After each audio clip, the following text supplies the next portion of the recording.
Kuasa hukum Baradae Roni Talapesi menyebut kliennya sudah kooperatif menjadi justice kolaborator maupun whistleblower dalam kasus tewasnya Brigadir J.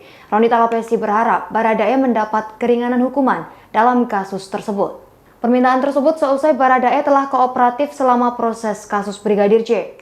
Roni Talapesi menyatakan kliennya kooperatif mengungkap tabir kematian Brigadir J. Sebab itu pihak Roni meminta adanya keringanan hukuman untuk Baradae. Roni berujar pengakuan Baradae kerap berbeda dari Ferdi Sambo maupun Putri Chandrawati. Menurut Roni, pembuktian kasus tersebut akan terbuka di pengadilan. Roni menegaskan akan ada alat bukti lain yang mendukung, bukan hanya keterangan saksi dalam kasus Brigadir J. Roni pun akan melakukan pembelaan secara maksimal. Pihak Roni pun mengupayakan pendampingan secara psikis untuk Baradae.